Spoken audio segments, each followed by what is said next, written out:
Pues buenas tardes, noches, nuevamente. El día de hoy vamos a platicar la segunda parte de nuestro tema sobre Dios y las personas LGBTQ+.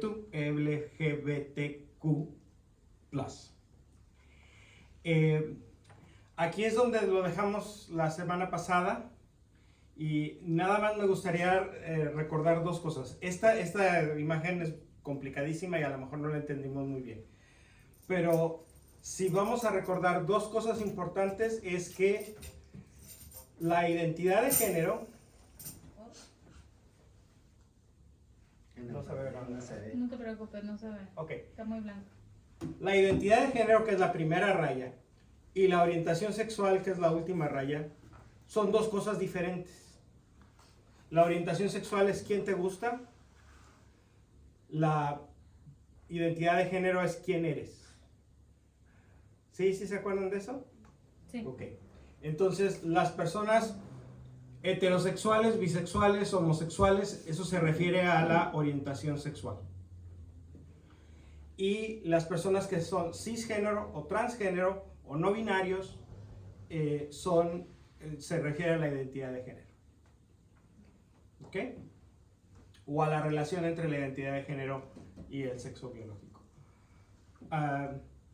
Y también decíamos, esto no tiene nada que ver con la iglesia. Esto es un asunto de biología, de anatomía, de psicología, de sociología, en los que la iglesia no tiene ninguna autoridad para hablar. Las cosas son como son. ¿Se acuerdan del ejemplo que poníamos? La iglesia no puede decirle al sol que empiece a dar vueltas alrededor de la tierra porque la iglesia cree que así es como funciona. El sol está donde está y la tierra gira alrededor del sol independientemente de lo que la iglesia opine. Porque no es un asunto ni de fe ni de moral. Bueno, ¿cómo funciona la sexualidad humana? Tampoco es un asunto ni de fe ni de moral. Así es como es. ¿Sí? ¿Hasta ahí vamos bien? Sí. ¿O nos regresamos? ¿No? Ok.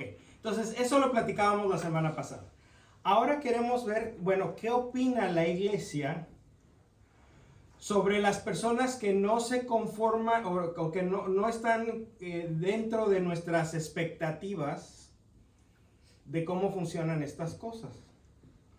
Porque nosotros esperamos que las personas que son de sexo macho sean hombres y se presenten como hombres y les gusten las mujeres. Y que las personas que son de sexo hembra se identifiquen como mujeres, tengan una expresión de su género femenina y que les gusten los hombres. No tenemos ningún problema con eso. Eso es la mayoría de la población. Pues su sexualidad está acomodada de esa manera. Pero ¿qué opina la iglesia de las personas que no? De las personas que no tienen esa combinación o esas dos combinaciones a las que nosotros estamos más acostumbrados. Entonces vamos a empezar a leer los pasajes de la Escritura que pareciera que tienen que ver con eso. Y digo pareciera porque algunos pareciera, pero no. ¿Ok? ¿Estamos listos para hacer eso? Sí. No veo las Biblias en la mano. La semana pasada no la ocupamos porque estábamos poniendo los cimientos con esto. Ahora no la trajeron. El que guste, no es indispensable. Vamos a leer los pasajes también. Ok. Entonces vamos a empezar a platicar sobre lo que dice y lo que no dice la Biblia. Hace como un mes platicábamos de este pasaje, de la destrucción de Sodoma y Gomorra, ¿se acuerdan?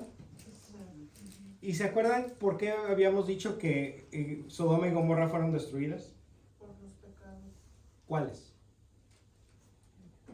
Por no recibir al extraño. Por no recibir al forastero. El que los quisieran violar era realmente lo de menos. El pecado de Sodoma y Gomorra era la soberbia, como dice el libro del profeta Ezequiel, literalmente lo dice.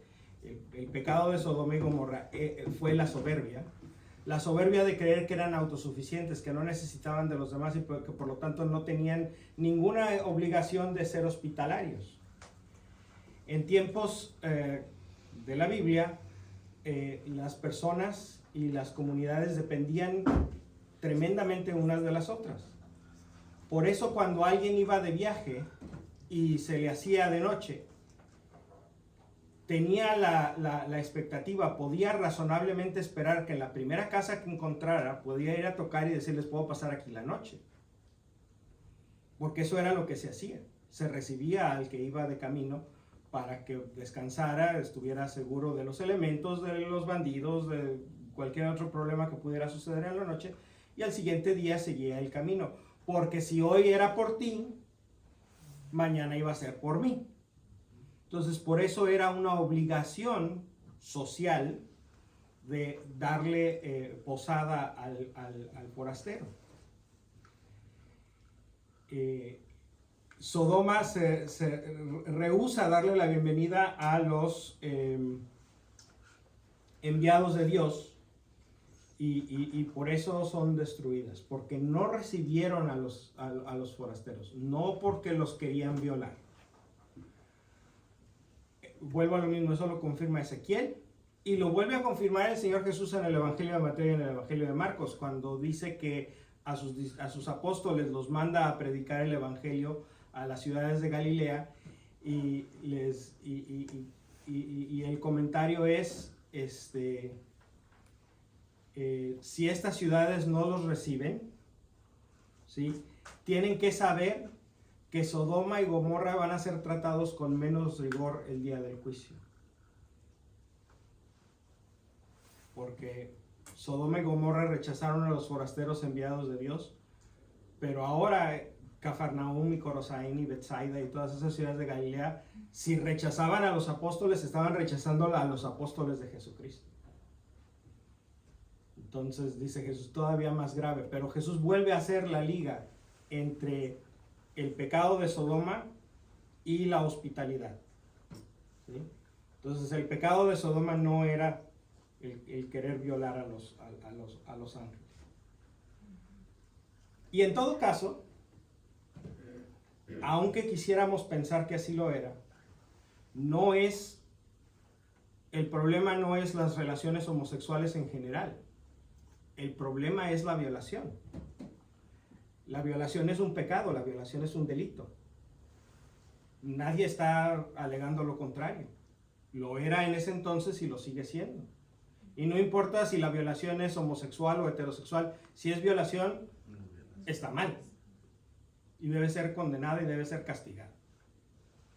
¿Sí? Entonces no podemos usar el pasaje de Sodoma y Gomorra para decir, no, es que los gays son poseídos por el demonio, como decía alguien la semana pasada. ¿Estamos bien hasta aquí? Sí. ¿Alguien tiene algún otro comentario sobre Sodoma y Gomorra que necesitemos detenernos o pasamos ya a la primera cita que sí queremos leer? Ok, la cita que queremos leer es Levítico 18:22. Alguien que la busque, por favor.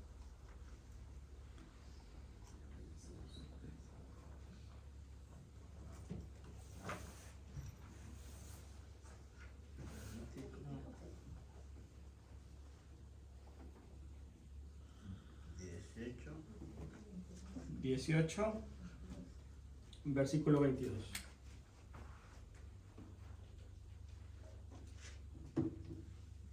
¿Listo? Uh-huh. No te acostarás con un hombre como se hace con una mujer. Esto es una cosa abominable. ¿Hasta ahí? Sí, hasta ahí. Palabra de Dios. Una vez le preguntaron a un rabino que qué pensaba sobre este pasaje, sobre este versículo del libro del Levítico, de no te acostarás con un hombre como se hace con una mujer. Y el rabino dijo, pues espero que no, espero que nadie lo intente. Porque no funciona, las partes no son las mismas. Sí. Tomándolo un poquito más en serio, este pasaje pareciera ser lo que la gente que odia a la comunidad LGBT está buscando, ¿sí? Es un pasaje que dice, no te acostarás con un hombre como se lo haces con una mujer porque es una cosa abominable. Pareciera, ¿verdad? Pero aquí hay un problema. En primer lugar, habla sobre hombres acostándose con hombres, no habla sobre mujeres acostándose con mujeres. Entonces, no es el pasaje que andan buscando, es nada más la mitad. Y por otro lado, este pasaje en su contexto, es decir, en dónde está escrito, en el libro de Levítico, en el Código de la Santidad, está junto con muchos otros mandamientos y muchas otras cosas abominables que la iglesia cristiana, incluyendo a la iglesia católica, pues ya no considera como mandamientos, ya no considera como abominaciones. Por ejemplo, en este mismo libro, un par de capítulos antes, un par de capítulos después, es donde se considera abominable el comer carne de cerdo, es donde se considera abominable comer mariscos, es donde se considera abominable mezclar la carne con la leche o con los productos lácteos, es donde se considera abominable utilizar prendas de vestir que tengan mezcladas diferentes fibras, o sea, ahora se usa, ¿no? Nuestras prendas de vestir son de poliéster y algodón, por ejemplo. Eso es una cosa abominable y se tiene que castigar con la muerte. Revísense las etiquetas. ¿Quién trae una prenda de...? Entonces fórmense aquí afuera porque ahorita traigo unas piedritas para apedrearlos. Esta camiseta es de puro algodón. Ya sabía. Pero ¿verdad que ya no hacemos eso? O sea, dejen ustedes de apedrear. Ya no pensamos que está mal utilizar prendas de dos diferentes fibras. ¿Verdad que ya no? ¿Verdad que ya no pensamos que está mal mezclar la carne con los lácteos? ¿A quién les gustan las cheeseburgers? A todos, ¿no? ¿Verdad que ya no pensamos que está mal comer mariscos o carne de cerdo? La iglesia ya no piensa que eso está mal. Entonces, ¿por qué nos fijamos en esta y no en las otras?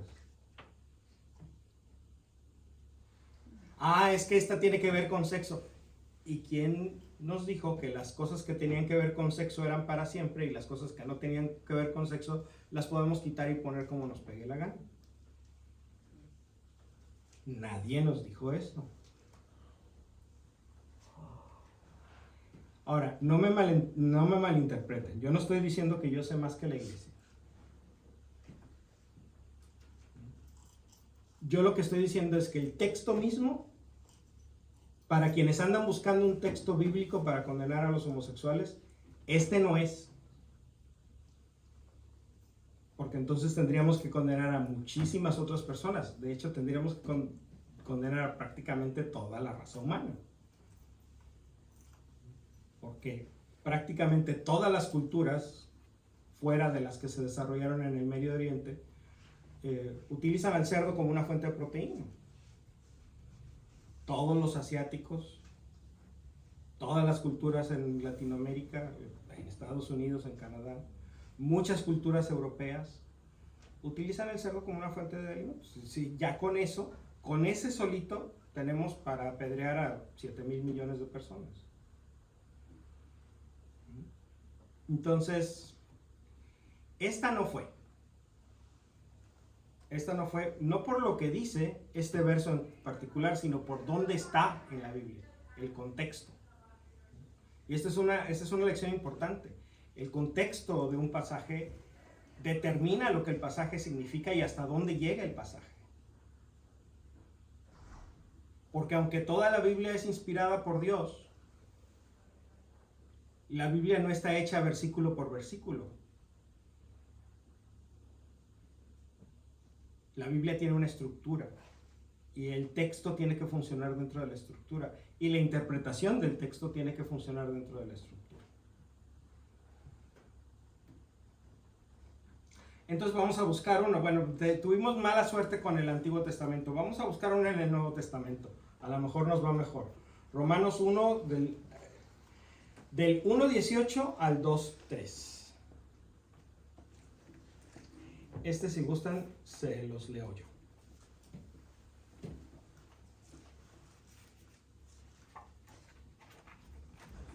Dice San Pablo: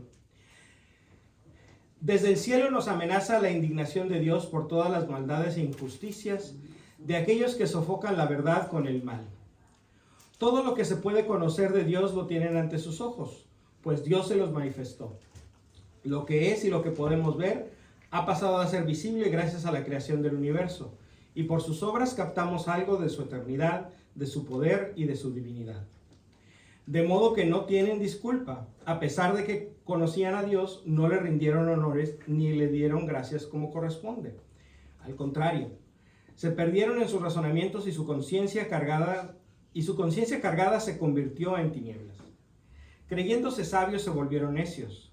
Incluso reemplazaron al Dios de la gloria, al Dios inmortal, con imágenes de todo lo pasajero, imágenes de hombres, de aves, de animales y reptiles. Por eso Dios los abandonó a sus pasiones secretas. Se entregaron a la impureza y deshonraron sus propios cuerpos. Cambiaron la verdad de Dios por la mentira. Adoraron y sirvieron a seres creados en lugar del Creador, que es bendecido por los siglos. Amén.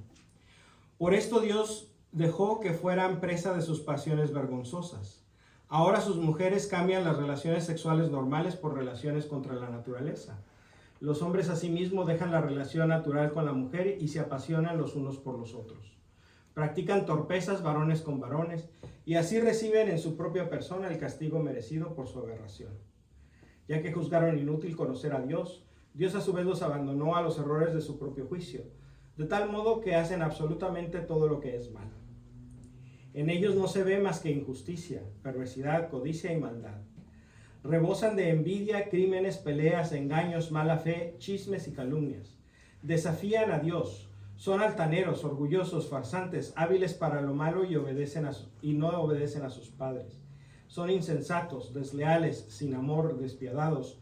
Conocen las sentencias de Dios y saben que son dignos de muerte quienes obran de esta forma, pero no solamente lo hacen, sino que aprueban a los que actúan de igual modo. Palabra de Dios. Pero ahí nos acaba el pasaje. Hasta aquí pareciera que hay una condenación clarísima, ¿no? A las mujeres que cambian las relaciones sexuales normales por relaciones contra la naturaleza, y los hombres asimismos dejan la relación natural con la mujer y se apasionan los unos por los otros, practican torpezas varones con varones y así reciben en su propia persona el castigo merecido por su aberración. Claro, ¿no?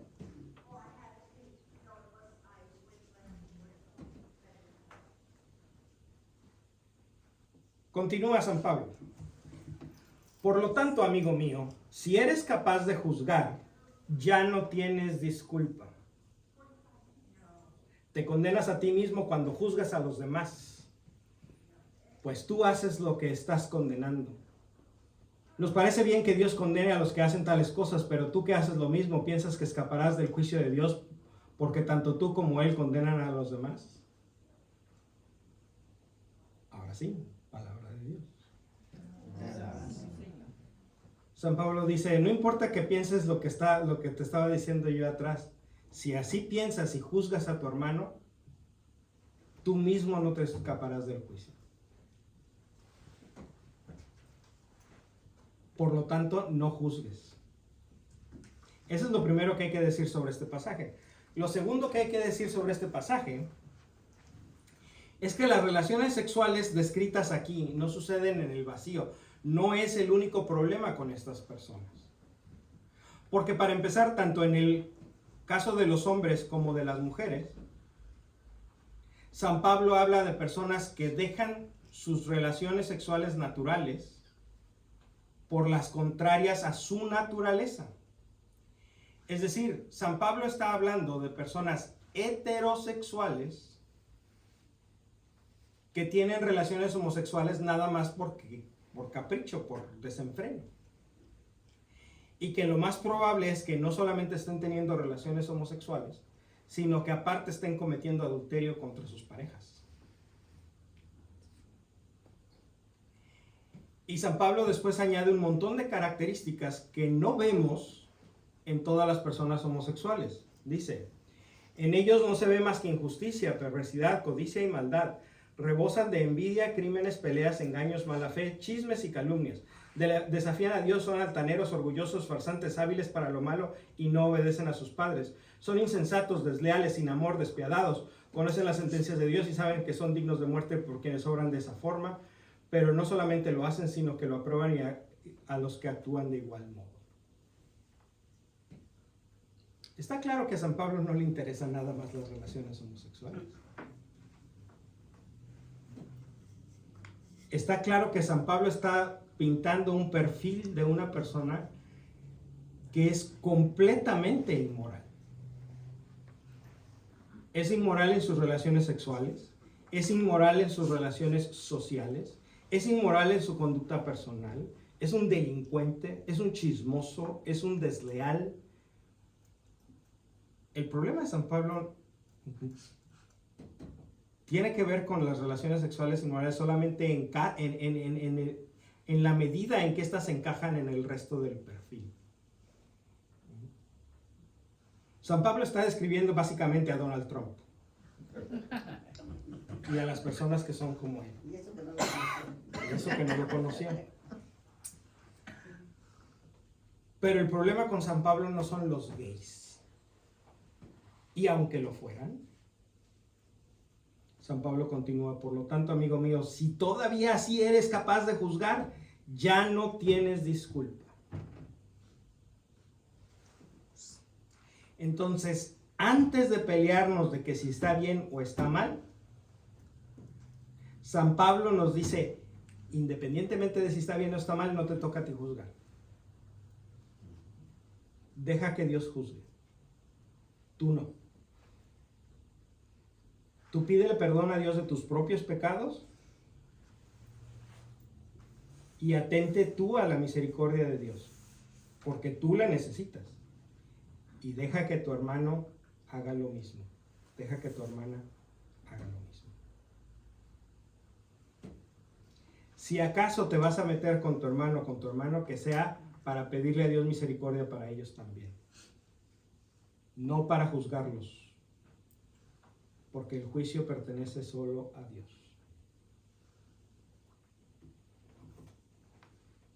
¿Vamos bien hasta aquí? Sí. ¿Preguntas, comentarios? ¿No? Búsquenme por favor 1 Corintios, está ahí enseguidita. 1 Corintios capítulo 6, versos del 9 al 10.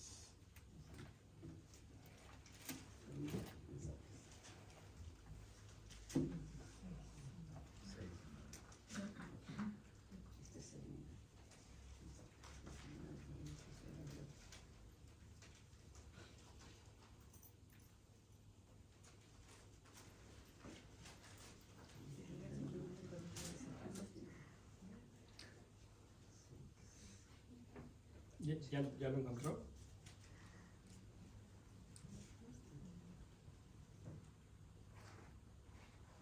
¿Ya lo tienen ahí? ¿No? Primera de Corintios.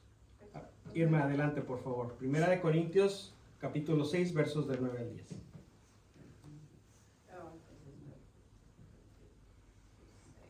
Entonces no tenía que ni equivocar. Del 9 al 10. Del 9 al 10.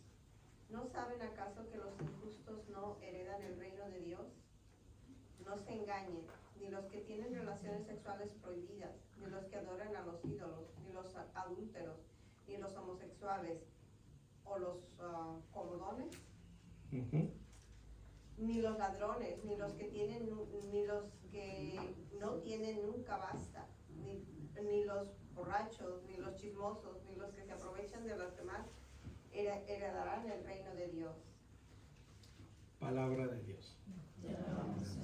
San Pablo nos da ahora una lista de cosas que los que hacen estas cosas no heredarán el reino de Dios, y entre ellos están los borrachos, los chismosos, los adúlteros, los que adoran a los ídolos, los que no tienen nunca bastante. los que no tienen llenadera, como dicen por ahí, ¿sí?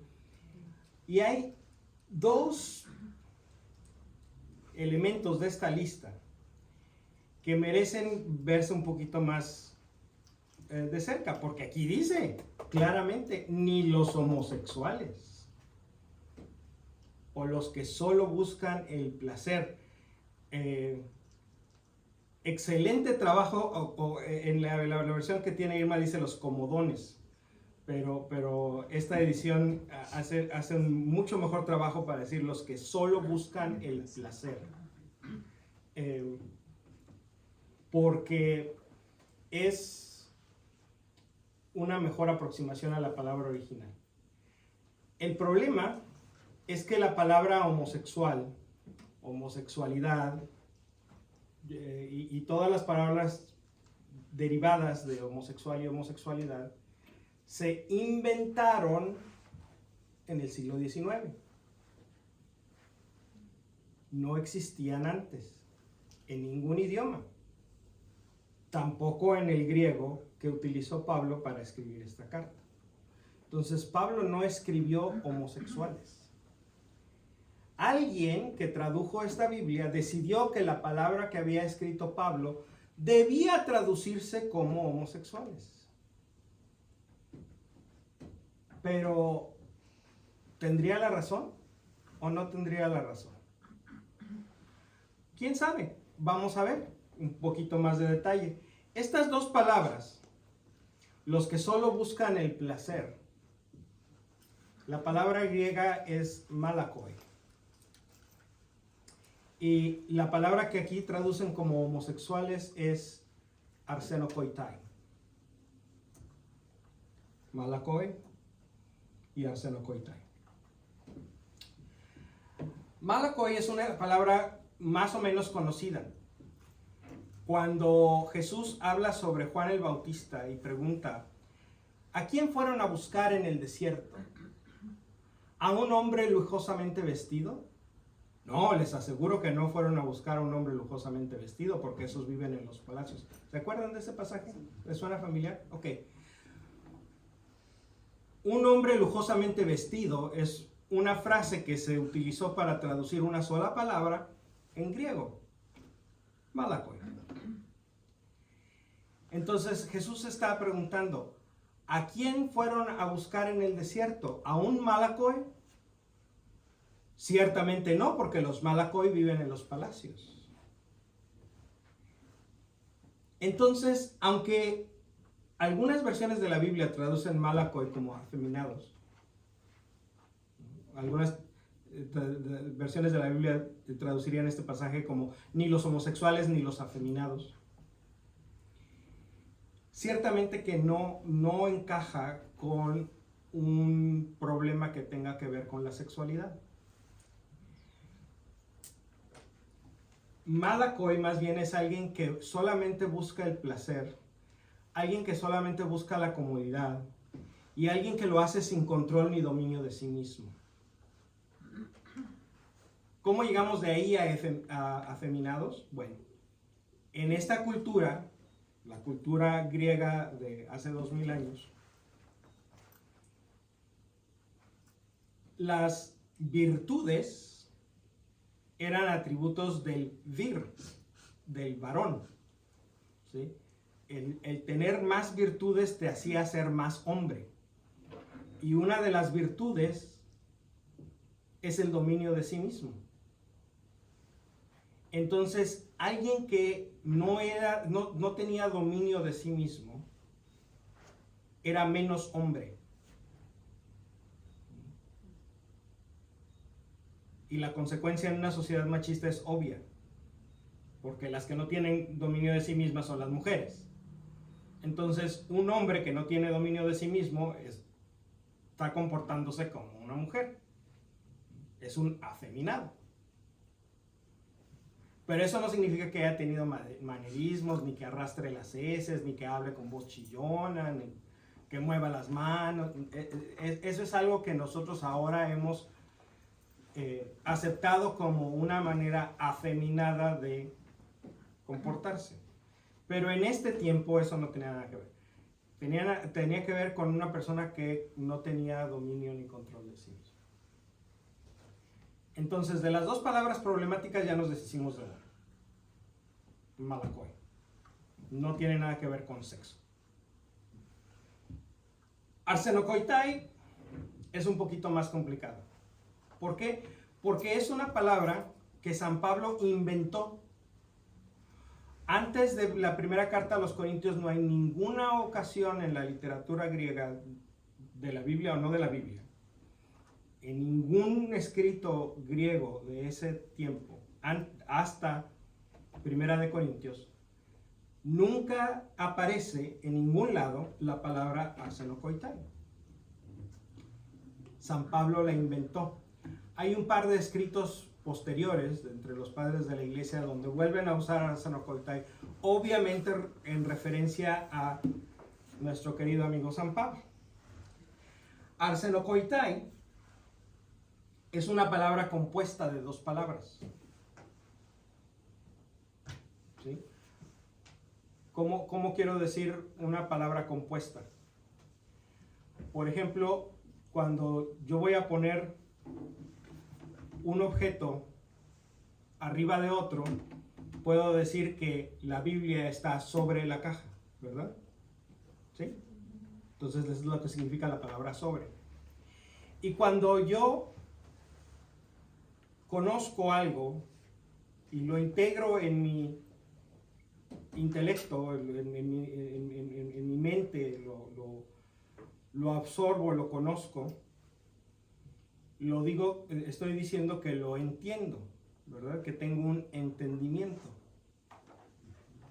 Pero también puedo hacer esto, puedo tomar la palabra sobre y la palabra entendimiento y juntarlas y decir sobreentendimiento o sobreentendido. Que tiene que ver con sobre, que tiene que ver con entendimiento, pero que no es literalmente que me puse arriba de la Biblia para entenderla, ¿verdad? ¿Sí?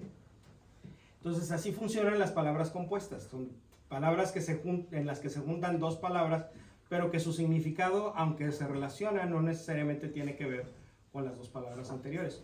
¿Cuáles son las dos palabras que forman arsenokoitai? La primera es arsenos, que significa hombre, y koitai, que significa cama. De koitai viene la palabra coito, o sea, significa cama, pero no cama para dormir. ¿Okay? Entonces, los arsenokoitai no heredarán el reino de los cielos. O sea, los hombres cama. Ahora, los que conocen el Antiguo Testamento y leen a San Pablo, inmediatamente brincan al Levítico y dicen, ¿se acuerdan que en el Levítico decía que los hombres no se acostaban con los hombres? ¿Verdad? ¿Qué no significa eso, hombre cama, hombre que se acuesta? Entonces San Pablo está haciendo una referencia al Levítico. Maybe, pero maybe not. Porque los corintios no necesariamente eran todos judíos. No necesariamente todos conocían el Levítico. Entonces no necesariamente Pablo estaba siendo tan habilidoso y tan sagaz. Es una posibilidad de que San Pablo esté refiriéndose a los hombres que se acuestan con hombres de Levítico. Sí es una posibilidad. ¿Es la única explicación posible? No es la única explicación posible. Piensen, por ejemplo, en un hombre que es dueño de varias camas y tiene el negocio de ocupar las camas con dos personas a la vez o más, pero digamos que la mayoría de las veces son dos personas a la vez, una persona que trabaja para él y un cliente. ¿Sí se entiende de lo que estoy hablando? ¿De un bordel? Sí, de un padrote, de un proxeneta. Entonces, ¿ese también pudiera ser un hombre cama? Sí, también pudiera ser un hombre cama. Y hace más sentido en el contexto. Porque escuchen quién es más además de estos dos. Los que tienen relaciones sexuales prohibidas, es decir, los que practican el incesto o la poligamia, a eso se refiere. Los que adoran a los ídolos, los que son adúlteros, los que son ladrones, los que no tienen nunca bastante, los borrachos, los chismosos, los que se aprovechan de los demás. En todas estas otras cosas hay una víctima.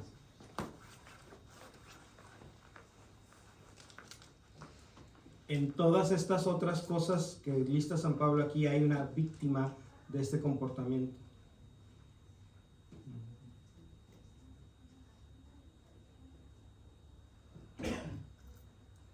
Pero en las relaciones homosexuales, donde hay un hombre y otro hombre, o una mujer y una mujer, que se quieren, se respetan, se apoyan,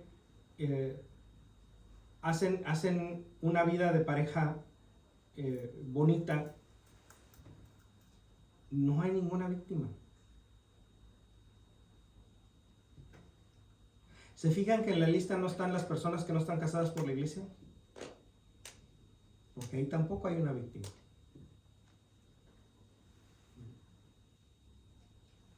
En la lista de San Pablo solamente hay comportamientos que oprimen a alguien. Y sí, ciertamente cuando tu comportamiento sexual oprime a alguien, traiciona a alguien, ciertamente es reprobable. Ciertamente es un pecado. Ciertamente necesitas pedirle a Dios perdón por eso. Ciertamente necesitas ir a confesarte.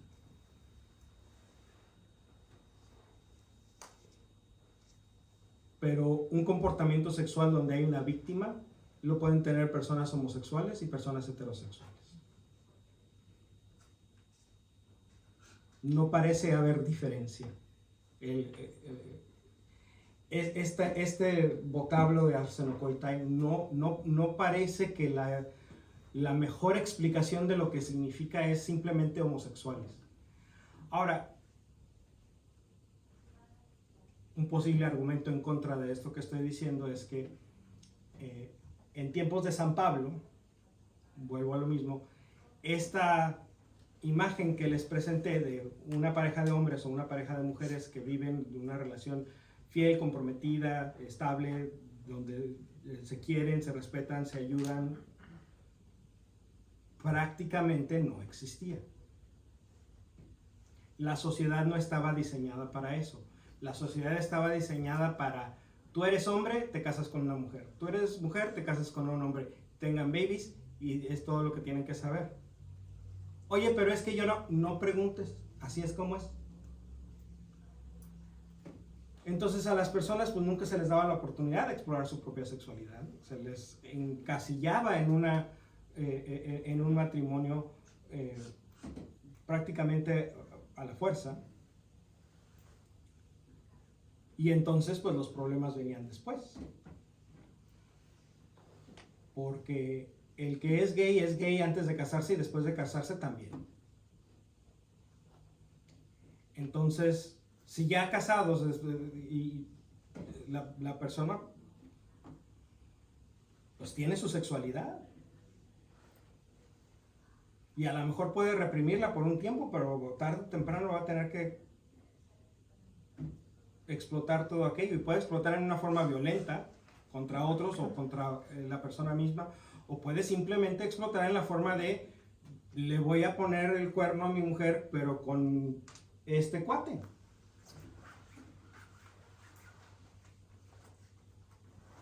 Pero el problema de esta situación no es que sea con otro hombre.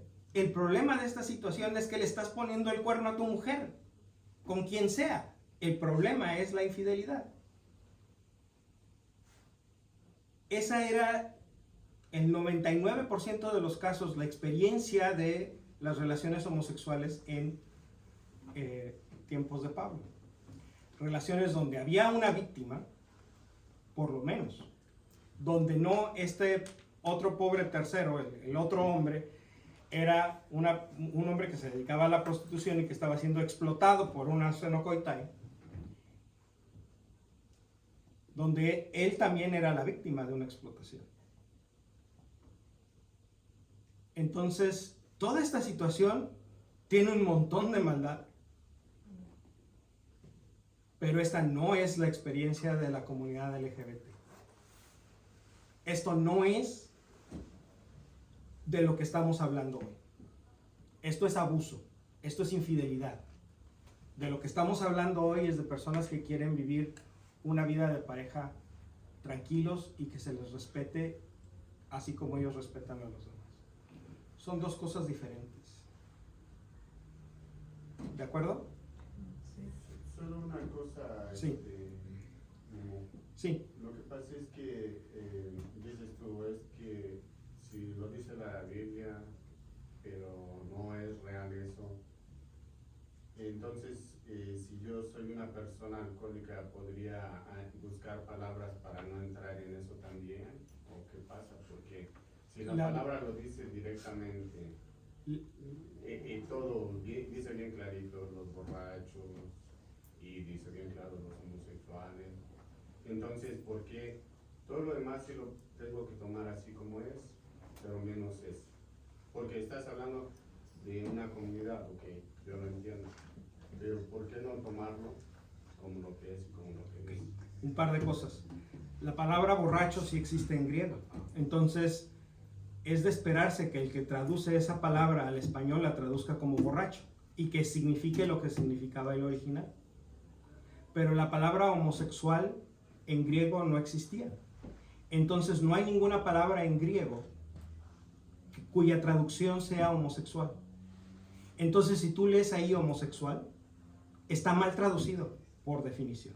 Pero ¿quiénes estaban encargados de traducir la Biblia? No sé, esto lo tradujo una persona que es tan falible como tú y como yo. Sí. Y hizo su mejor no esfuerzo. fueron grandes doctores de la iglesia. No, como esto lo hizo una persona. Jerónimo, o sea, Esto lo hizo una persona a la que se le pagó un sueldo por traducir la iglesia durante 3 años, 4 años. No fue un santo, fue un empleado de la editorial de Sociedades Bíblicas Unidas. Después que no acuerdes cuando se escribió otra la traducción. Ahora, la tradición, yo parece que entiendo, no estoy muy segura, me parece que en la vida de San Jerónimo que él tradujo, ordenó, algo eso de la Biblia. la tradujo del griego al latín. Pero tuvo los mismos problemas que tuvo este pobre señor o señora o equipo de personas, porque a lo mejor no fue una sola persona, a lo mejor fue un equipo. Pero tuvo el mismo problema de que cuando encontró una palabra que no existía o que podía significar varias cosas, tuvo que escoger una. Todos los que hablamos 2 idiomas sabemos lo que se siente. Cuando tenemos una palabra en un idioma que queremos traducir al otro y que no existe una, tenemos que escoger la más cercana. Pero al hacerlo, le estamos ya dando un sesgo al significado. Estamos escogiendo nosotros, no el texto. Nosotros escogemos que esta palabra en este idioma tiene que significar esto.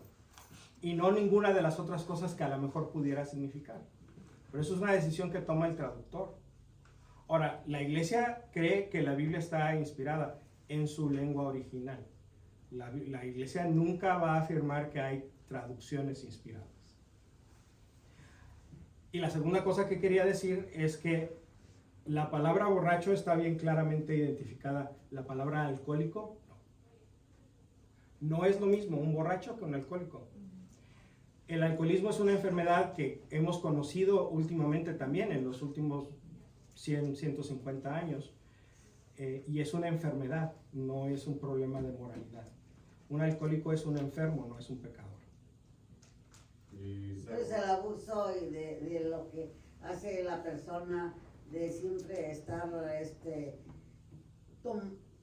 porque se supone que ya es gula, un pecado de gula cuando la gente come de más, lo mismo, que aunque le haga mal. ¿Eso no es malo? Cuando es una decisión voluntaria, que yo libremente escojo, ya estoy satisfecho, pero voy a comer más porque me da la gana comer más, sí. Pero un alcohólico no tiene esa capacidad. Un alcohólico tiene una fuerza incontenible para seguir bebiendo, porque está enfermo o enferma. no decide seguir tomando, es presa del alcohol. A lo mejor tiene esta persona alguna responsabilidad de cuando cayó en el alcoholismo hace muchos años, pero ya para este momento, esa persona ya no es libre de escoger si toma o no toma. Entonces, ya no tiene responsabilidad moral de seguir tomando. A lo mejor tiene responsabilidad moral de lo que hizo hace 40 años para hacerse alcohólico, pero a lo mejor, ni siquiera lo estoy afirmando categóricamente, a lo mejor, pero hoy su comportamiento no es un comportamiento que esa persona elija libremente, no tiene responsabilidad moral, no hay pecado que perseguir. Y igual que dijiste creo que fue la semana pasada que dijimos que la diferencia entre un adicto y un borracho es una diferencia psicológica, es una diferencia que es una enfermedad, es un acto, es un hecho. Y también tenemos que tener en cuenta que la homosexualidad en nuestro entendimiento como una sociedad ha cambiado mucho, especialmente en el siglo XX. Hasta el año, creo que fue en la vida de mi papá, o sea, el año En los 70s, 80s. en 1970 fue clasificada la homosexualidad como una enfermedad mental. Y ya no. Y ya no, porque tenemos más encuestas y más entendimiento con la ciencia, con la psicología, con la antropología, que entendemos que no es una enfermedad. Pero antes sí la teníamos clasificada como una. Y en inglés, mis estudios de la Biblia fueron en inglés más que en español. Y la Biblia que usamos fue traducida en el año 1952. O sea, justamente después de la Segunda Guerra Mundial. Y la traducieron un grupo de 4 hombres que tenían su influencia cultural. Es que la homosexualidad era, primero, enfermedad mental. Segundo, ilegal. Y tercero, castigable por pena de muerte en varias ocasiones. ¿Sí? Entonces, con ese entendimiento cultural nos dieron esa palabra. Entonces, es muy válido decir que estas palabras y los contextos también tienen su momento cultural y es en la historia. Entonces, la pregunta sería, ¿ese contexto cultural de no entender una cosa es válido nomás porque está en la Biblia, o se puede cambiar el entendimiento y también se puede cambiar el contexto? El contexto. Es Y pregunta. siempre, bueno, la verdad de las cosas es que siempre estamos renegociando con el texto lo que el texto significa. Les quiero decir un ejemplo rápidamente de lo que quiero decir con esto. En la Biblia no hay un solo pasaje que hable sobre la Santísima Trinidad. Ni uno solo. No hay ni un solo pasaje que afirme categóricamente que Jesús es Dios. Y sin embargo, la Iglesia cree firmemente en el dogma de la Santísima Trinidad y cree firmemente en la divinidad de Jesucristo. ¿Por qué? Porque hemos renegociado lo que significan algunos textos de la Escritura para que signifiquen más de lo que está escrito. O para escoger de cierto número de posibles significados, uno que se adapte a nuestro dogma. ¿Sí? Pero necesitamos entender muy bien que el dogma no viene del texto. Al texto le imponemos el dogma para que el texto diga lo que queremos que diga. Esto es una práctica que la Iglesia ha hecho desde siempre. Entonces, es una práctica que podemos seguir haciendo, ¿no? Si la Iglesia siempre lo ha hecho, pues la Iglesia puede seguirlo haciendo. Y si la Iglesia sigue aprendiendo sobre cómo son las cosas, pues la Iglesia puede volver a renegociar con los textos. Pero mientras todo eso, o van cambiando los tiempos, o cambiando como sea, ¿por qué siempre tenemos que estar o creer que la Biblia es palabra de Dios. Porque creemos que está inspirada por Dios. Claro, y porque yo digo, en unas ocasiones yo, en mi ignorancia, en lo que sea, me ha sucedido que yo necesito como una luz de Dios. Y yo le pido a Dios, Señor, ilumíname, ¿qué tengo que hacer? ¿Qué tengo que hacer? Ajá. Y cuando yo cojo la Biblia, y voy a decir, Señor, habla que tu siervo escucharlo. A ver, ¿qué me vas a decir aquí? Sí, sí. Y abro la Biblia y me sale algo relacionado con lo que yo necesito.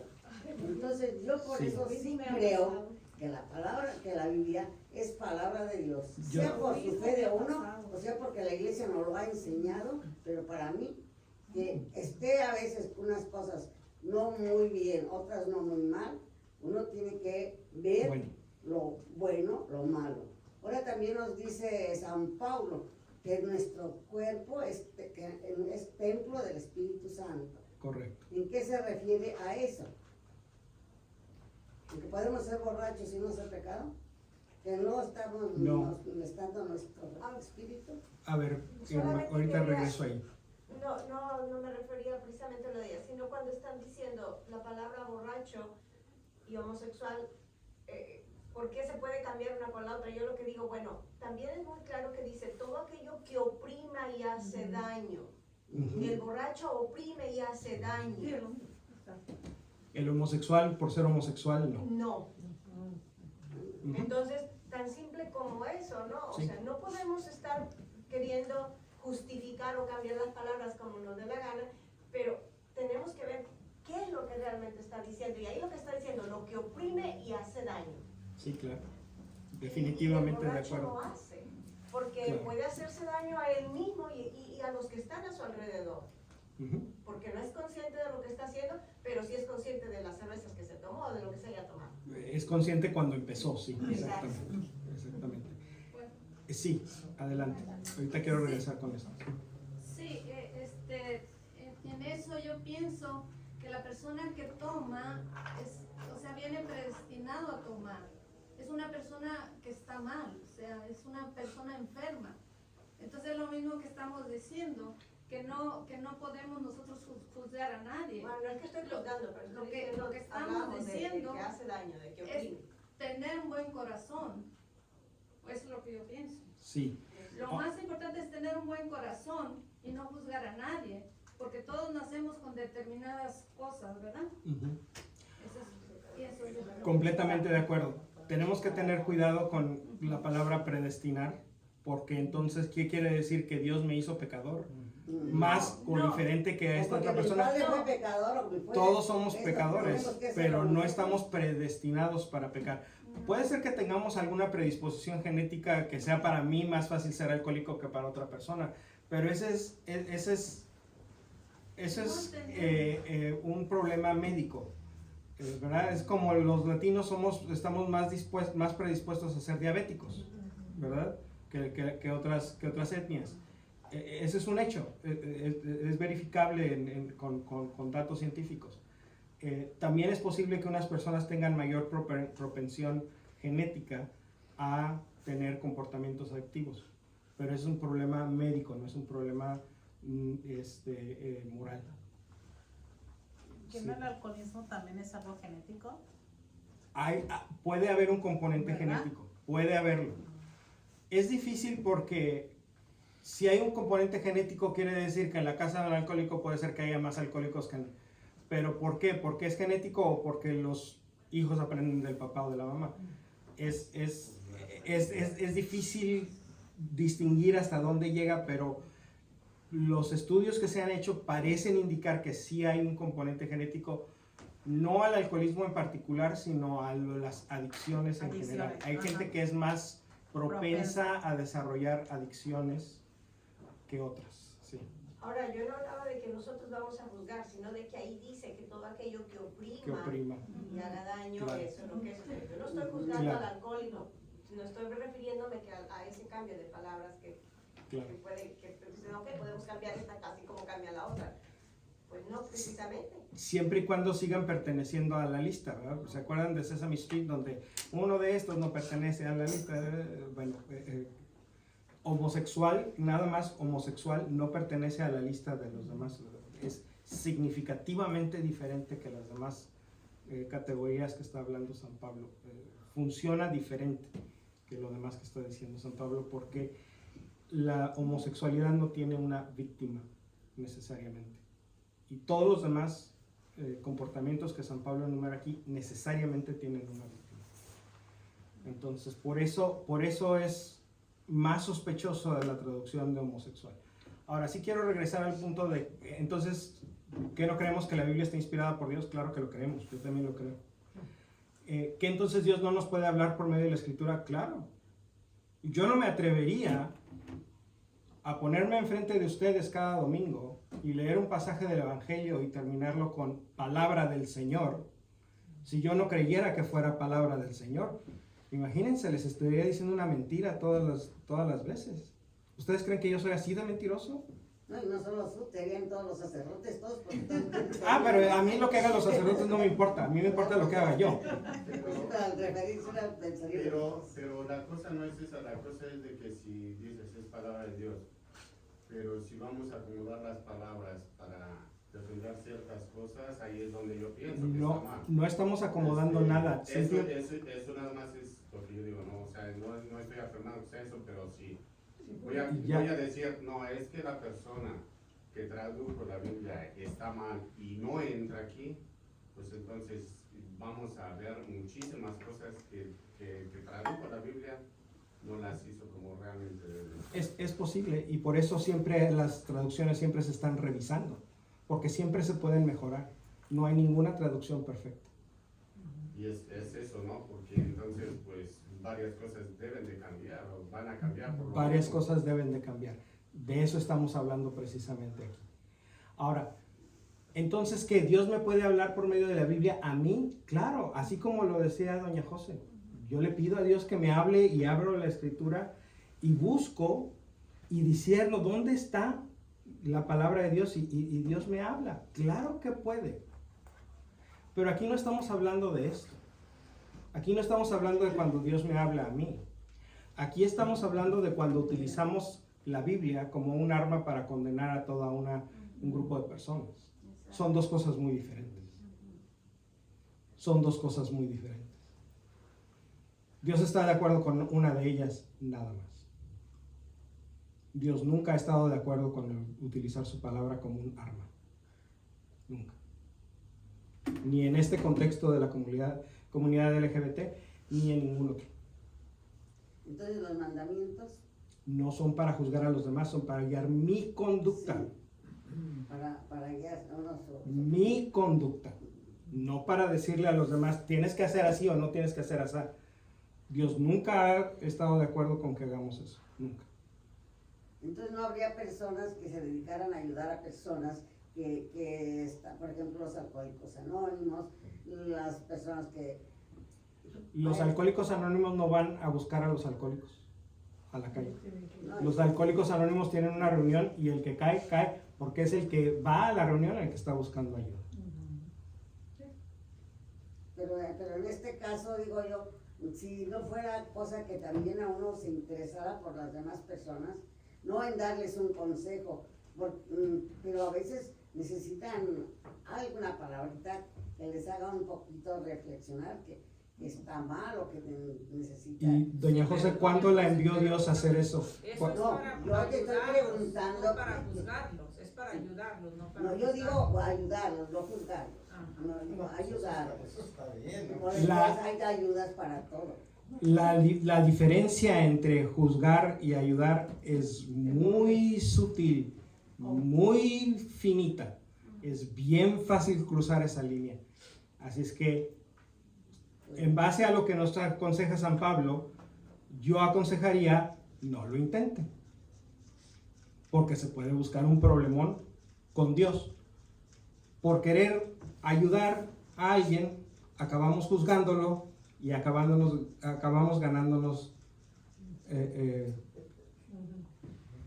la mala voluntad de Dios. Imagínense nada más. Yo entiendo, tal vez eso, pero yo digo, otras religiones se empeñan tanto en ayudar, en enseñar, en sacarlos. Yo nunca he visto a una persona católica que saque a un drogadicto de una cantina. Oh, yo sí, pero lo que hacen las demás religiones no es de mi interés. No, pues a lo mejor ni el mío, porque yo me hubiera ido allá, pero yo sí siento que no hacen mal, yo siento que es bien lo que hacen. Eso es juzgar.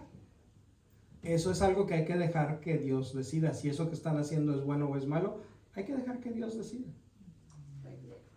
Bueno, Sí. sí, por ejemplo, lo que estamos haciendo ahorita es algo importante, porque tantos niños que han sido ¿cómo se llama? Discriminados y muertos y todo eso, y todo porque la gente no entiende, ¿verdad? O no entendemos, ¿verdad? Entonces, hay comunidades que se dedican a determinadas cosas y eso es muy importante para entendernos todos, porque hay tanta necesidad de tanta cosa. Ajá. Esquizofrenia, y la esquizofrenia es por mentir, que no hay honestidad. No, la esquizofrenia es una enfermedad mental. Es parte también. No, es que la esquizofrenia es una enfermedad mental. Es como Por decir eso. que el diabético tiene la culpa de ser diabético. Pues, No la tiene. bueno, es que hay tanto que aprender. Exactamente, pero no, la Falta de información. esquizofrenia no da por decir mentiras. No, no es que da por decir mentiras, sino porque a la persona le dicen mentiras. Entonces la persona se va enfermando. No, tampoco. Bueno, La esquizofrenia es un problema mecánico en el cerebro. bueno, ok. También los niños. Mecánico y bioquímico. ¿verdad? Ujú. Los niños. Los niños cuando están chiquitos deben de recibir lo mejor, ¿verdad? Y entonces no lo reciben, entonces se van enfermando también. Eso sí puede ser porque cuando los niños están chiquitos y necesitan nutrientes Exacto, y un ambiente formativo, exacto. cuando su cerebro todavía está desarrollando las conexiones que necesita, entonces sí, un problema de desnutrición en la infancia, un problema de trauma severo en la infancia, sí puede provocar el daño mecánico y bioquímico en el cerebro del niño, sí, es completamente de acuerdo. Sí. Pues yo opino que es como cualquiera, todo viene desde la infancia de uno. O sea, influye, no que venga, pero sí influye. El borrachito, depresiones y todo eso, yo pienso que... Es posible, sí, no siempre, pero sí es puede posible. ser. Los años de la infancia son completamente formativos y la persona que somos cuando llegamos a ser adultos refleja en buena medida nuestra infancia. Con esto no quiero decir que, no, pues si ya lo que pasó para los 6 años ya pasó y lo que no, pues ya no significa nada, no tampoco. Porque todos tenemos libertad y nuestro cuerpo, nuestro cerebro, es una maravilla en el sentido de la capacidad que tiene para sanarse. Pero hay veces que se puede, hay veces que no se puede. Y hay tratamientos que son los correctos, hay tratamientos que no son los correctos. Pero sí, o sea, a lo mejor que nos quede como conclusión de este paréntesis, que cualquier cosa que hagamos con nuestros niños es de crítica importancia. Si a nuestros niños les enseñamos a juzgar, van a juzgar. Si a nuestros niños les enseñamos a odiar, van a odiar. Si a nuestros niños les enseñamos a llevarse bien, a compartir, a tolerar, y más que tolerar, a disfrutar y celebrar la diversidad La vida. y la vida, ¿sí? Nuestros niños van a crecer como unos adultos maduros y balanceados. Si les enseñamos cualquier otra cosa, van a crecer como cretinos. Y los resultados están ahí. Ok. Vamos a terminar con nuestros pasajes bíblicos rápidamente porque todavía tenemos algunas otras cosas que ver. Ahora vamos a ver algunos pasajes donde comportamientos homosexuales no son mal vistos en la Biblia, pero a lo mejor nos cuesta trabajo verlos a nosotros porque estamos muy separados. Primera de Samuel, capítulo 18, versos del 1 al 4. Dice así: Cuando David terminó de hablar con Saúl, Jonatán simpatizó con David y comenzó a quererlo como a sí mismo. Ese día Saúl guardó a David en su casa y no le permitió regresar donde su padre. Entonces Jonatán hizo un pacto con David porque lo quería como a sí mismo. Jonatán se despojó del manto que llevaba y se lo dio a David, y también le dio su propia armadura, así como su espada, su arco y su cinturón. Palabra de Dios. A lo mejor no entendemos bien lo que significa quitarse el manto, quitarse el cinturón, pero sí nos damos cuenta de que aquí está pasando algo especial. Ok. Déjenme decirles cómo escribiría el autor de Primera de Samuel este pasaje el día de hoy. Cuando David terminó de hablar con Saúl, Jonatán simpatizó con David y comenzó a quererlo como a sí mismo. Ese día Saúl guardó a David en su casa y no le permitió regresar donde su padre. Entonces Jonatán hizo un pacto con David porque lo quería como a sí mismo. Jonatán tomó un anillo y se lo puso en el dedo a David. David tomó un anillo y se lo puso en el dedo a Jonatán. Jonatán tomó 13 monedas de plata y las puso en las manos de David. David tomó las monedas y se las devolvió a Jonatán. ¿De qué estamos hablando? De una boda, ¿verdad? Una boda. Porque reconocemos los anillos y las arras como Símbolos de compromiso. ritos asociados con el matrimonio. Porque esa es nuestra cultura de hoy. Pero la cultura del pueblo de Israel en este tiempo es lo de quitarse el manto y ponérselo al otro, y quitarse el cinturón y ponérselo al otro, llevárselo a su casa y no dejarlo regresar a casa de su padre. Todos esos son ritos asociados con el matrimonio. O sea, la Biblia está presentándonos una boda gay. Pues está presentándonos algo que se parece mucho. Y si camina como pato y hace como pato, y lo que se ve no se pregunta, ¿no? Dice Juan Gabriel. Entonces, sin decirlo, la Biblia está guiñando un ojo a, ok, si se quieren, que se quieran. Ahora, esta historia no tuvo un final feliz. Segunda de Samuel, capítulo 1, versos del 25 al 26. Le acaban de avisar a David que Jonatán murió. Y David dice: ¿cómo cayeron los héroes en medio del combate? ¿Cómo Jonatán fue herido de muerte por esas cumbres? Por ti estoy apenado, Jonatán, hermano mío, por ti a quien tanto yo quería. Tu amistad era para mí más maravillosa que el amor de las mujeres. Es que lo quería con un amor muy sincero, muy Entonces, ¿por qué compararlo con el sexo? ¿Por qué no dice, para mí tu amor era como el de un hermano? ¿Por qué no dice, por mí tu amistad era más maravillosa que el amor de una madre o que el amor de un padre? ¿Por qué lo compara con el amor de las mujeres? Porque era lo que más se parecía. ¿Sí? O sea, si yo quiero decir ¿cómo es un Volkswagen? Pues es como un carrito chiquito pero redondo, ¿no? No digo, ¿cómo es un Volkswagen? Pues es como un avión pero sin alas, y en el lugar de estar alargado está... No empiezo con el avión, ¿verdad? Empiezo con el carro porque es lo más cercano.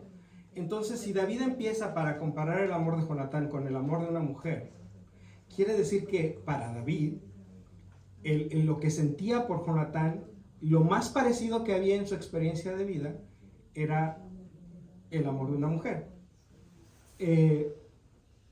Sabemos que David amaba mucho a muchas mujeres. Entonces, si nos vamos a dar permiso de pensar que David sentía una atracción sexual romántica con Jonatán, pues David era por lo menos bisexual. Entonces David sabía lo que estaba hablando. David no estaba comparando con el amor de una mujer diciendo, como me imagino que deberían de ser los amores de las mujeres. Pero David sabía exactamente lo que era el amor de una mujer. Y es lo que David usó para comparar su amor por Jonatán. Entonces, vuelvo a lo mismo, la Biblia no está aquí presentando nada que sea inapropiado, nada que nuestros niños no puedan leer. Pero como decía Juan Gabriel, que en paz descanse, lo que se ve no se pregunta. Y finalmente, al final de todos los finales, y cuando todas estas alegatas llegan a su conclusión, y los que estamos de acuerdo, y los que no estamos de acuerdo, no estamos de acuerdo, el Salmo 139 dice: Señor, tú me examinas y me conoces. Sabes si me siento o me levanto. Tú conoces de lejos lo que pienso. Y caminando o en la cama me escudriñas. Eres testigo de todos mis pasos. Aún no está en mi lengua la palabra cuando ya tú, Señor, la conoces entera. Me aprietas por detrás y por delante y colocas tu mano sobre mí. Me supera este prodigio de saber. Son alturas que no puedo alcanzar. ¿A dónde iré lejos de tu espíritu? ¿A dónde iré lejos de tu rostro? Si escalo los cielos, ahí estás tú. Si me acuesto entre los muertos, ahí también estás. Y si le pido las alas a la aurora para irme a la otra orilla del mar, también allá tu mano me conduce y me tiene tomado tu derecha. Si digo entonces que me oculten al menos las tinieblas y la luz se haga noche sobre mí, mas para ti no son oscuras las tinieblas y la noche es luminosa como el día. Pues eres tú quien formó mis riñones, quien me tejió en el seno de mi madre. Te doy gracias por tantas maravillas. Admirables son tus obras y mi alma bien lo sabe. Mis huesos no te estaban ocultos cuando yo era formado en el secreto o bordado en lo profundo de la tierra. Tus ojos veían todos mis días, todos ya estaban escritos en tu libro y contados antes de que existiera uno de ellos. Palabra de Dios. Todos los seres humanos somos hechos a mano. Todos somos una obra maestra de la creación de Dios. Todos. Dios no se equivoca. Así es que el hombre heterosexual es una maravilla. La mujer heterosexual es una maravilla. El hombre homosexual es una maravilla. El hombre homosexual, heterosexual, bisexual, la mujer homosexual, heterosexual, bisexual, son maravillas. El hombre transexual es una maravilla. La mujer transexual es una maravilla. Las personas no binarias, que no son ni hombres ni mujeres, son una maravilla. Porque todos fueron creados por Dios así como fueron creados. Y Dios no se equivoca. Eso es lo que creemos. Sí. Pero ¿qué hay de eso que dicen que no nace, se hace? Eso no es, bueno, es un dicho que lo que busca es asignarle la culpa. Que la persona escoge su orientación sexual. Yo le pregunto a usted, ¿cuándo decidió ser heterosexual?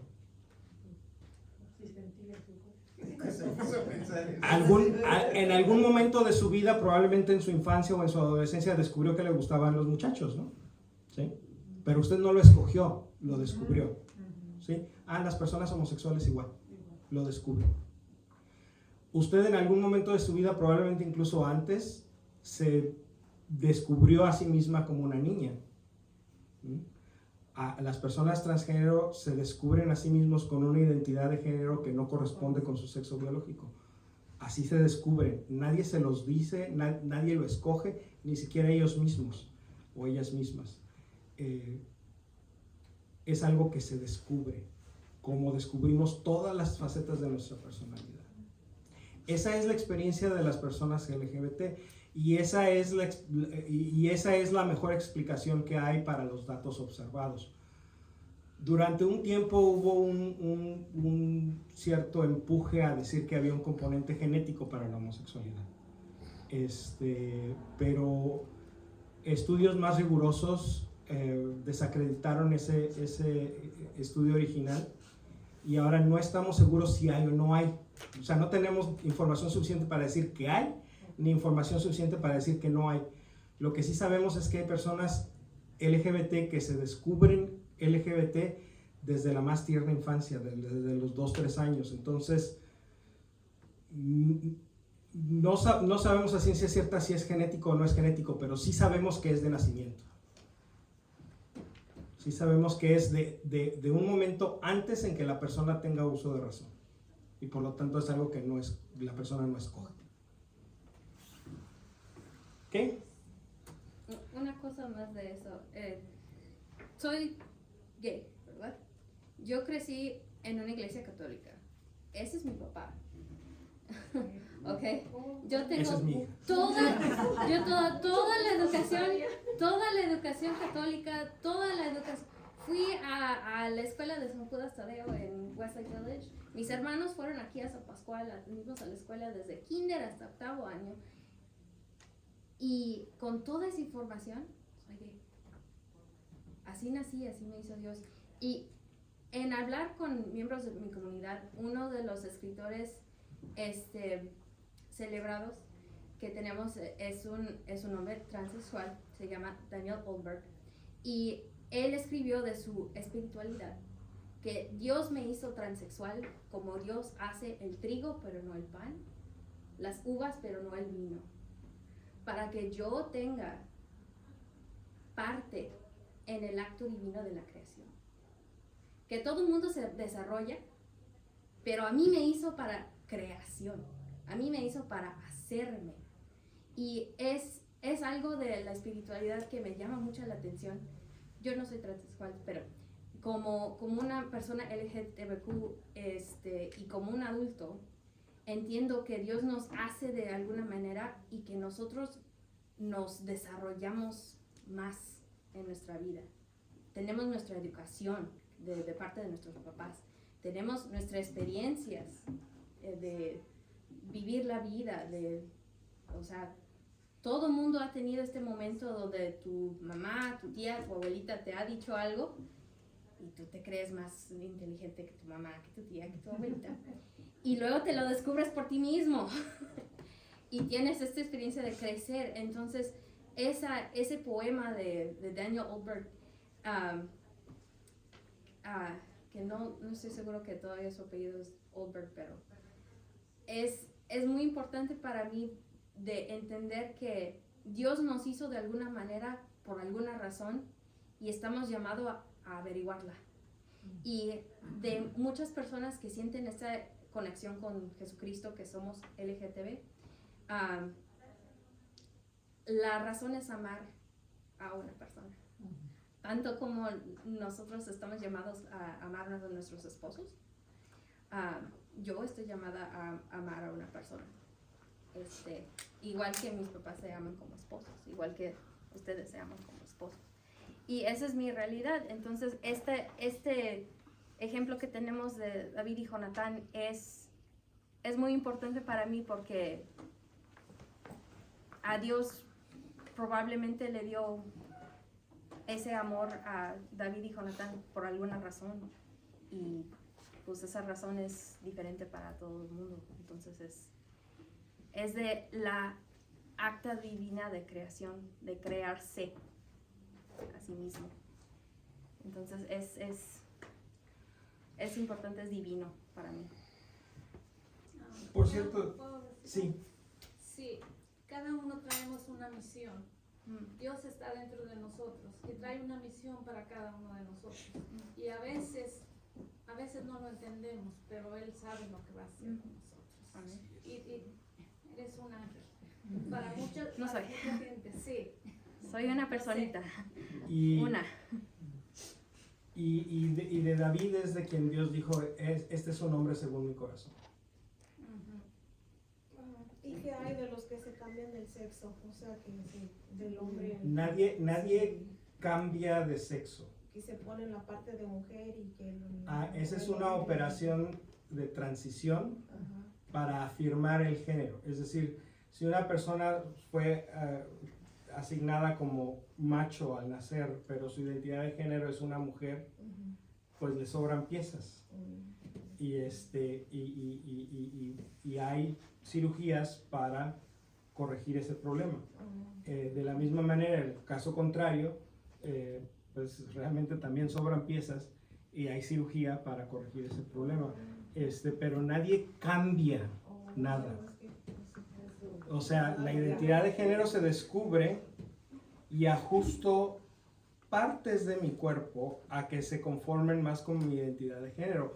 Realmente los cromosomas no cambian. Una mujer transexual todavía puede tener cáncer de próstata. Un hombre transexual todavía puede desarrollar cáncer de seno. Bueno, los hombres también podemos desarrollar cáncer de seno, pero es mucho menos probable. Pero sí, las personas asignadas hembras al nacer nunca pueden desarrollar cáncer de próstata porque no tienen próstata.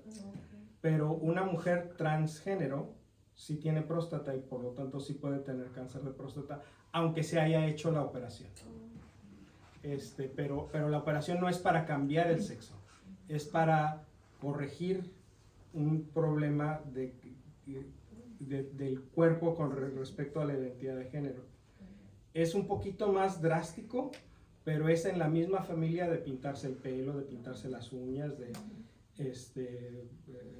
cirugías plásticas.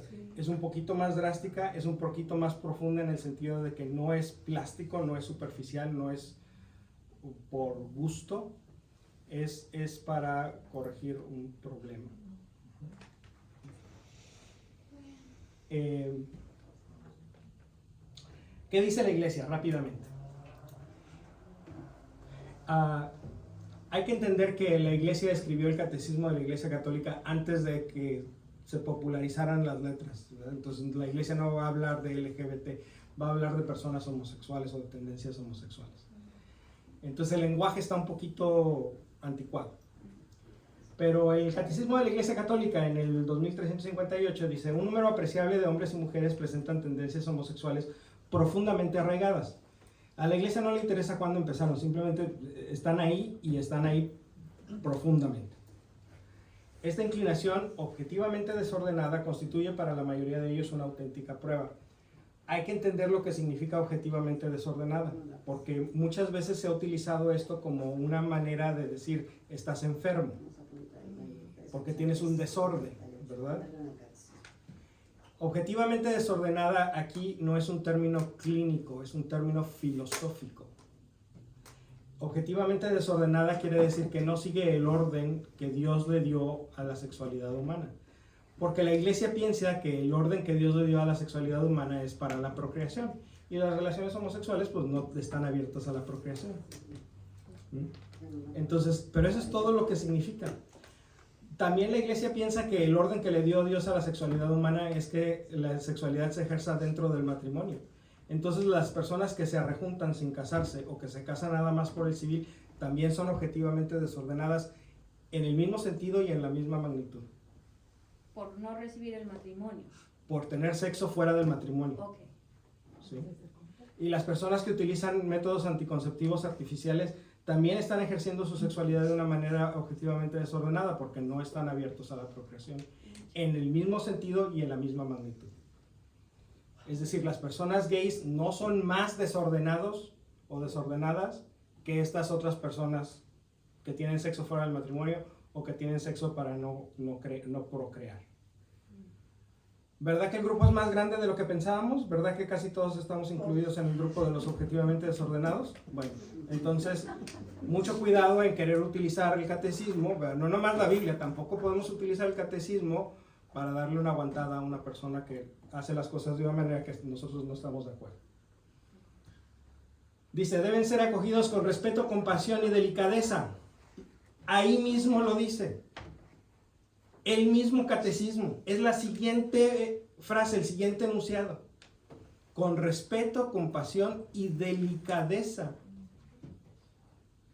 Preguntarle a una persona transgénero, ¿y ya te operaste? No. ¿Y qué tienes en medio de las piernas? Eso no es delicado, eso no es delicadeza, eso no es compasión, eso no es respeto. El comportarse de esa manera es ir en contra de las enseñanzas de la iglesia. Se evitará respecto a ellos todo signo de discriminación injusta. Ni siquiera la iglesia sigue lo que la iglesia enseña, porque a las personas gays de las escuelas católicas se les corre. Pero el catecismo dice que no. El catecismo dice que eso no se debe de hacer. Ahí lo dice. Chéquenlo, no le crean a mi PowerPoint. Vayan a su catecismo y buscan el 2358. Vean que dice exactamente lo que dice ahí. Estas personas están llamadas a realizar la voluntad de Dios en su vida y si son cristianas, a unir al sacrificio de la cruz del Señor las dificultades que puedan encontrar a causa de su condición. Es decir, las dificultades de ser gay pueden ser el camino a la santidad que Dios esté dándole a esa persona. A la santidad.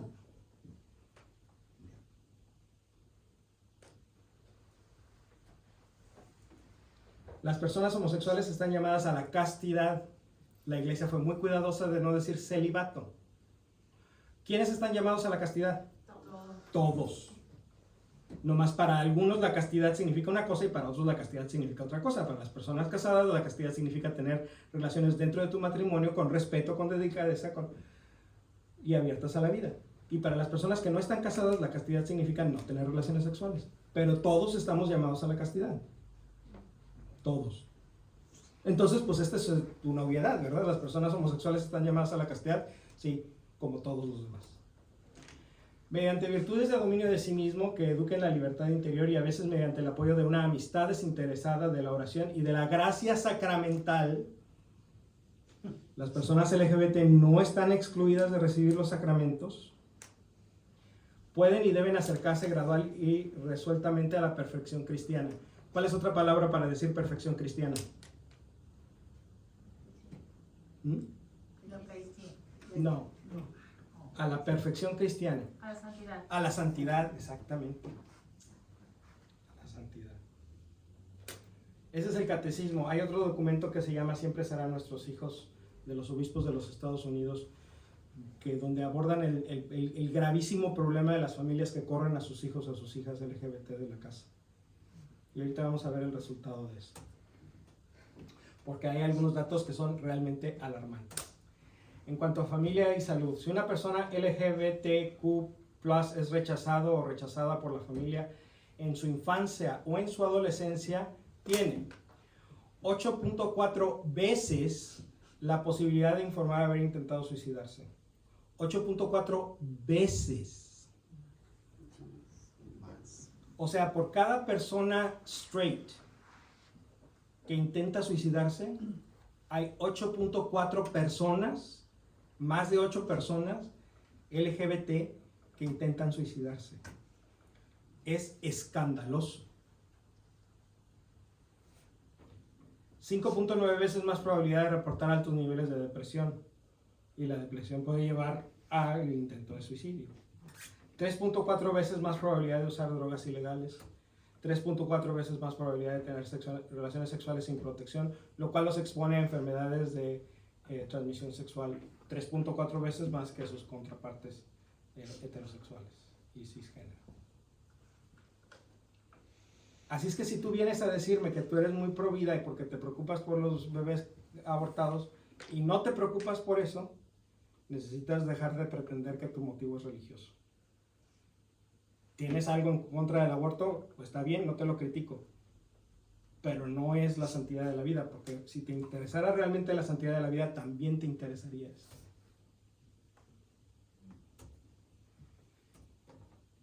En cuanto a el desamparo, homelessness, 17% de los miembros de la comunidad LGBT han estado en situaciones de desamparo. Esto es más del doble de la población en general. Entre los miembros jóvenes, entre 13 y 24 años de la comunidad LGBT, la cifra aumenta al 28%. Acoso. 76% de los estudiantes LGBT experimentan acoso en sus escuelas. Bullying. Verbal, físico, sexual, alguna forma de acoso. 76%, 3/4 partes de nuestros niños y nuestras niñas experimentan abuso en sus escuelas simplemente por ser gay. Expectativa de vida. ¿Están listos para esto? ¿Cuál es la expectativa de vida de una persona en general en los Estados Unidos? 70 años más o menos. Un poquito más, poquito menos, dependiendo de la raza. Para las personas transgénero, para las mujeres transgénero de raza afroamericana, la expectativa de vida es la mitad. 35 años. 35 años. Las mujeres transgénero afroamericanas pueden esperar vivir hasta los 35 años. Si viven más, van de gane. ¿Se acuerdan cuando tenían 35 años? ¿Ya estaban listos para morirse?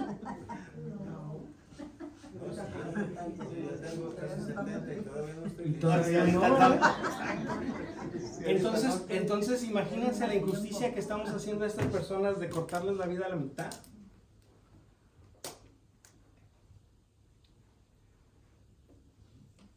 violencia.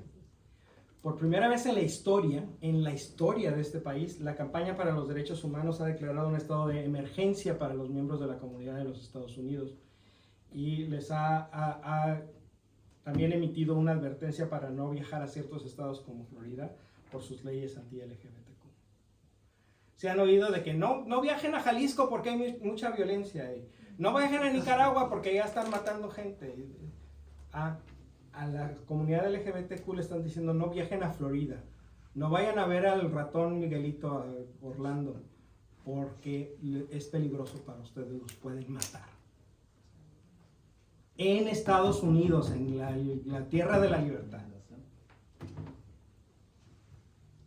Las personas transgénero tienen 4 veces mayor posibilidad de ser víctimas de un crimen violento que las personas cisgéneros. 4 veces más. 26 estados de la Unión Americana no tienen igualdad de derechos entre las personas LGBT y las personas que no lo son. Eso es un mapa donde yo no puedo vivir en los estados rojos. Yo no puedo vivir con tranquilidad, yo no puedo tener una familia ahí, yo no puedo trabajar ahí, yo no puedo comprar cosas ahí. Ese es un mapa donde no puedo vivir. En la tierra de, la libertad.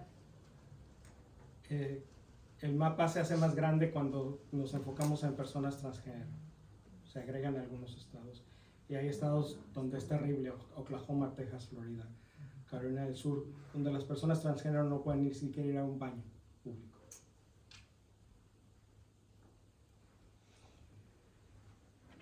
En los países que tienen color, cualquier color que sea, es un delito ser homosexual. Hay algunos países donde el ser homosexual se castiga con la muerte. El último de los países en agregarse es Uganda, que está en África, más o menos a la mitad, ahí donde está un lago grande, más o menos a la mitad del África, ahí está Uganda. Es el país más reciente donde ahora la homosexualidad agravada, que quiere decir homosexualidad agravada, quiere decir la segunda vez que te cachan siendo homosexual, se castiga con la muerte. Y Uganda es un país de mayoría católica. A pesar de que el Papa Francisco ha sido muy claro en decir que es la obligación de todos los católicos del mundo el luchar por la descriminalización de la homosexualidad.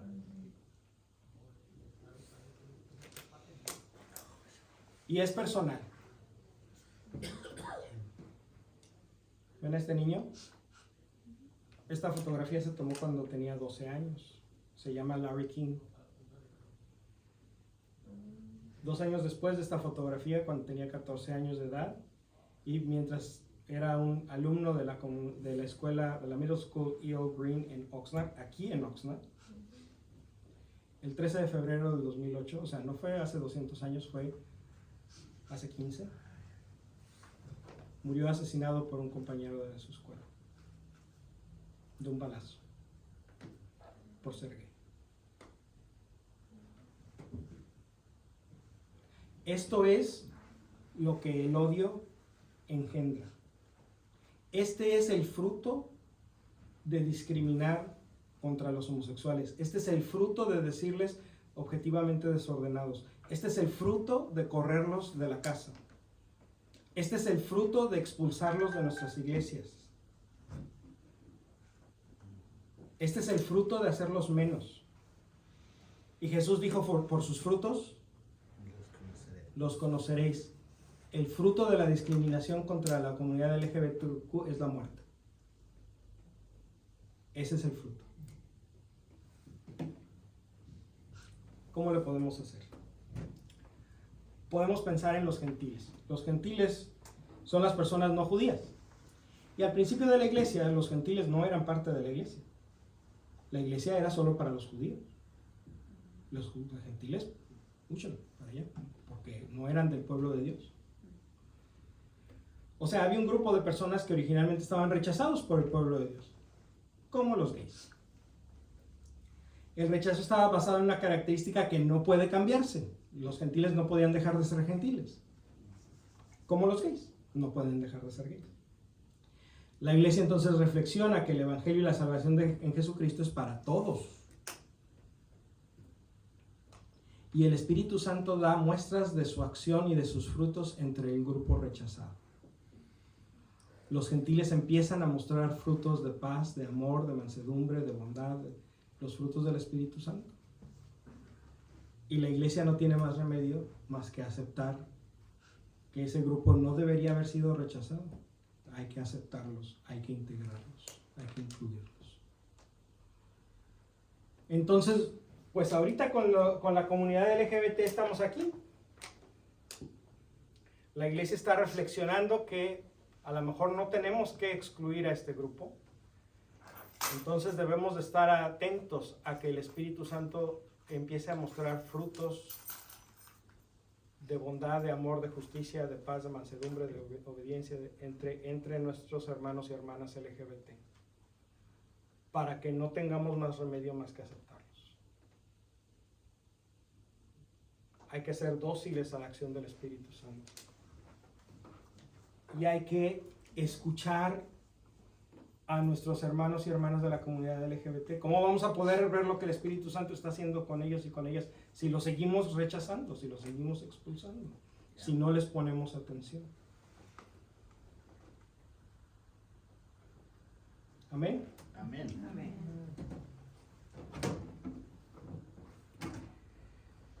Preguntas. Pues yo nada más quiero agregar algo.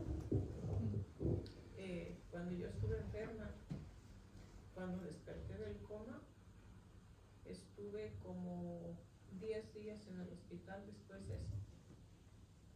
Y los recuerdos que yo tengo de una persona homosexual son los mejores. Ni los que eran mujeres, ni los que eran hombres me trataron como esa persona. Como si fuera yo su madre, de mi vida, de mi amor, con respeto, con cariño, con ternura, con cuidado. Mis respetos para esa persona. Para todos, aunque todos los que merecen los. Así es. Muchas veces la experiencia del dolor nos hace más sensibles al dolor de los demás. A lo mejor el llegar a ser así a esta persona le ha costado toda una vida de rechazos, indiferencias, violencia, bullying. Y esa persona ha tomado la decisión de decir: yo no voy a ser así. Al contrario. Entonces, aquí estamos viendo un comportamiento completamente al estilo de Jesucristo, que tomó los insultos y salivazos y dijo: Padre, perdónalos porque no saben lo que hacen.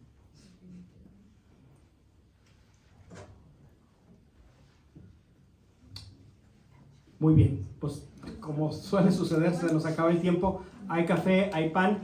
Vamos a rezar un Padre Nuestro por las intenciones del Papa Francisco y por las de nosotros. Cristi. Uno más.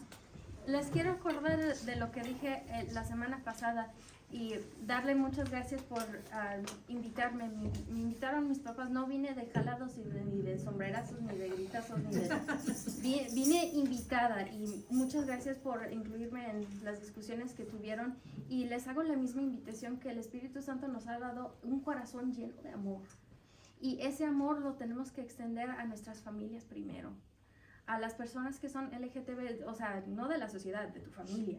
Entonces, esa persona te necesita. Esa persona, eres llamada para amar a esa persona. Empieza en casa primero y luego vamos a hacer una sociedad donde esas cifras de horror no existen. Entonces, con mucha humildad y muchas gracias por tenerme aquí, y pido diario por todas sus familias y por nuestra comunidad aquí en San Pascual. Muchas gracias. Pues gracias igualmente. Pues síganos. Gracias, Cristina, por acompañarnos. A la oración con nosotros.